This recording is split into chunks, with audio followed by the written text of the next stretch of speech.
IDF यानी कि Israel की सेना, या यूं कह लीजिए इजरायली डिफेंस फोर्सेस, अब अपने ही नेता को बाहर का रास्ता दिखा देंगी। सत्ता की कुर्सी पर बस कुछ दिन के मेहमान है नेतन्याहू। बेंजामिन नेतन्याहू के खिलाफ कौन कर रहा है साजिश? क्या आईडीएफ बेंजामिन नेतन्याहू को सत्ता से बेदखल कर देगी? अब बहुत कम दिन के मेहमान है नेतन्याहू। आईडीएफ के अलावा और किसका हाथ है इस धोखे के पीछे? तमाम सवालात हैं। उन तमाम सवालात के बीच में तमाम तरह के प्रदर्शन भी झेलते हुए नजर आ रहे हैं नेतन्याहू। उनके ही लोग उनके खिलाफ हर हफ्ते सड़कों पर उतर जाते हैं, प्रदर्शन करते हुए दिखाई देते हैं। और न सिर्फ इतना, बल्कि आपको यह भी बताएं कि नेतन्याहू के एक फैसले ने इजराइल को ही बांट दिया। अंतर्राष्ट्रीय रूप से भी ज्यादा अलग थलग पड़ने का और ज्यादा खतरा बढ़ गया है, यानी कि इजराइल क्या अब अकेला हो जाएगा? सवाल यह भी है। ब्रिटेन के प्रधानमंत्री कियर स्टार्मर ने इजराइल के डिसीजन को गलत बताया है और नेतन्याहू सरकार से इस पर दोबारा विचार करने की अपील की है। इजरायली पीएम की प्रस्तावित योजनाओं की अगर बात करें तो संयुक्त राष्ट्र ने इसकी निंदा की है। हालांकि अंतर्राष्ट्रीय दबाव के बावजूद भी इस बात की पॉसिबिलिटी बहुत कम है कि नेतन्याहू जो है वो अपने स्टैंड से पीछे हटेंगे।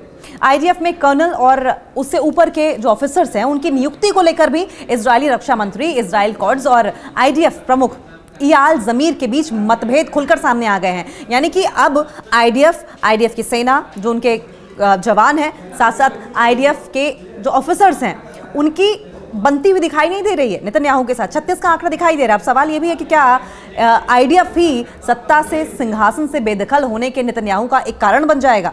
देखिए, कॉर्ड्स ने एक बयान में कहा कि वो सैन्य स्टाफिंग के फैसले पर कड़ी नजर रख रहे हैं। कॉर्ड्स ने कहा कि 7 अक्टूबर की घटनाओं के बाद अब कोई भी सेना की निगरानी में नहीं है। सवाल यह है कि अगर सेना एक्टिवली पार्टिसिपेट नहीं करेगी तो नेतन्याहू किस तरीके से ये जो तमाम फ्रंट्स पर उन्होंने युद्ध खोल रखा है, मोर्चा खोल रखा है, वॉर फ्रंट्स खोल रखी हैं, डील कैसे करेंगे? क्योंकि एक बात यह भी है कि आईडीएफ की ओर से साफ तौर पर मना कर दिया गया है। आईडीएफ के तमाम ऐसे कर्मचारी हैं, तमाम ऐसे जवान हैं जिन्होंने गाजा में जाकर लड़ाई लड़ने की बात से इनकार कर दिया है। हर तरफ से कमजोर पड़ते नजर आ रहे हैं नेतन्याहू के एक फैसले ने इजराइल को ही बांट दिया है। अंतर्राष्ट्रीय रूप से और ज्यादा अलग थलग पड़ने का जो खतरा था वो तो बढ़ ही गया है। अब देखिए, स्टार्मर ने इजराइल के फैसले को गलत बताया है। ब्रिटेन लगातार मुखालफत कर रहा है इजराइल के फैसलों की और नेतन्याहू सरकार से इस पर तुरंत दोबारा विचार करने की अपील कर रहा है। इजरायली प्रधानमंत्री की प्रस्तावित योजनाओं की संयुक्त राष्ट्र ने कड़ी निंदा की है और अब नेतन्याहू हैं कि वो अपने रुख से पीछे हटने को तैयार नहीं है। देखिए, इजरायली प्रधानमंत्री बेंजामिन नेतन्याहू का देश के अंदर ही जबरदस्त तरीके से विरोध हो रहा है। बहुत ही मुखालफत हो रही है उनके खिलाफ नारे लगाए जा रहे हैं। और वजह क्या है? वजह है गाजा पट्टी में एक सैन्य अभियान की उनकी विवादास्पद योजना।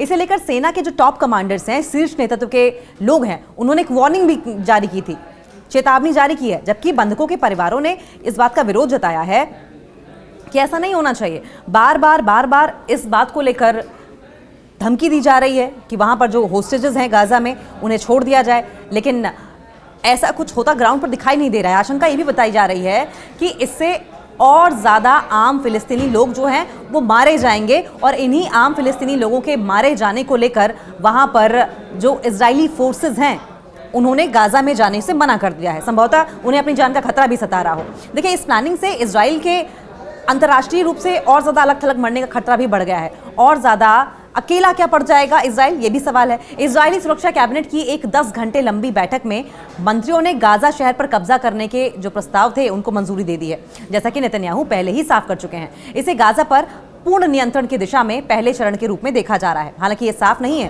कि अभियान कब शुरू होगा, लेकिन संभावना इस बात की है कि ये कई महीने तक चल सकता है, क्योंकि सेना को हजारों रिजर्व सैनिकों को दोबारा बुलाना होगा जो पहले ही कई बार सेवा दे चुके हैं और अब थक भी चुके हैं। साथ ही उस क्षेत्र से निवासियों को जबरन खाली कराना होगा जहां लगभग 8 लाख फिलिस्तीनी रहते हैं। इनमें से अधिकांश लोग इस जंग के दौरान पहले ही बार विस्थापित हो चुके हैं, माइग्रेट हो चुके हैं। इजराइल गाजा को अपने पास नहीं रखना चाहता, नेतन्याहू ऐसा कह रहे हैं। फिर सवाल यह है कि वहां पर इस तरीके से युद्ध क्यों छेड़ रखा है? देखिए, सुरक्षा कैबिनेट की बैठक से पहले नेतन्याहू ने एक इंटरव्यू दिया था जिसमें उन्होंने ये कहा था कि इजराइल गाजा पर पूरी तरीके से अपना नियंत्रण नहीं लेना चाहता है, नियंत्रण स्थापित नहीं करना चाहता है। कैबिनेट के फैसले से ऐसा संकेत मिला है कि उसने इस योजना को औपचारिक रूप से पूरी तरीके से मंजूरी देती है। इंटरव्यू में नेतन्याहू ने संकेत दिया कि इजराइल गाजा को अपने पास नहीं रखना चाहता। उन्होंने कहा कि वहाँ शासन नहीं करना चाहते, वहाँ हम एक शासक इकाई के रूप में नहीं रहना चाहते, हम इसे अरब देशों की ताकतों को सौंपना चाहते हैं। हालांकि उन्होंने ये साफ नहीं किया है कि इस संभावित व्यवस्था में कौन से देश शामिल हो सकते हैं या इसकी रूपरेखा क्या रहने वाली है। फिर भी ये एक दुर्लभ संकेत है, ये बहुत रेयर है। कि वो युद्ध के बाद गाजा को लेकर क्या सोच रहे हैं। अब तक प्रधानमंत्री नेतन्याहू गाजा में जंग के बाद की स्थिति को लेकर कोई साफ नजरिया पेश नहीं कर पाए हैं। उनका पॉइंट ऑफ व्यू क्या है, उनका मकसद क्या है, वो हासिल करना क्या चाहते हैं, ये साफ नहीं कर पाए हैं, सिवाय इसके कि उन्होंने फिलिस्तीनी प्राधिकरण को कोई प्रशासनिक भूमिका देने से इनकार कर दिया है। फिलिस्तीनी प्राधिकरण कब्जे वाले वेस्ट बैंक पर शासन करता है और इजराइल को मान्यता देता है।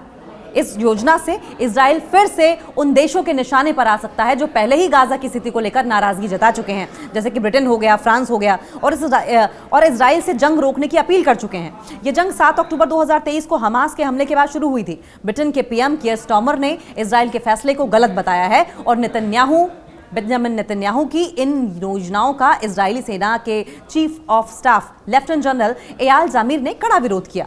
उन्होंने प्रधानमंत्री को चेतावनी दी कि गाजा पर पूर्ण कब्जा एक जाल में फंसे जैसा होगा। सरकार से इस पर तुरंत दोबारा विचार करने की अपील की गई। इजरायली प्रधानमंत्री की प्रस्तावित योजनाओं की संयुक्त राष्ट्र ने भी निंदा की। हालांकि अंतर्राष्ट्रीय दबाव के बावजूद इस बात की संभावना बहुत कम है कि नेतन्याहू अपने रुख से पीछे हटे।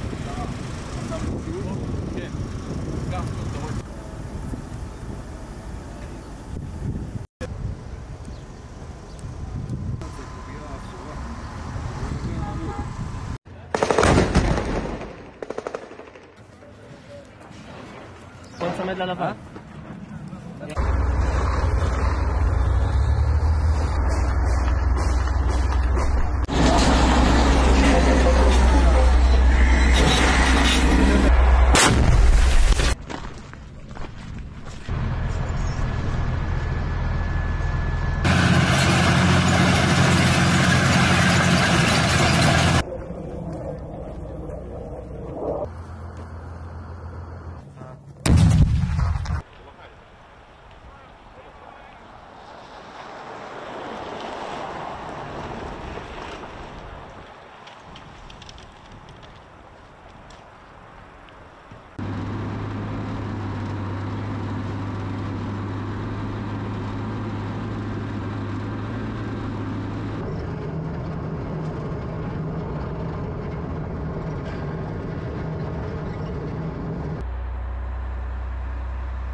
דרך המרול שם.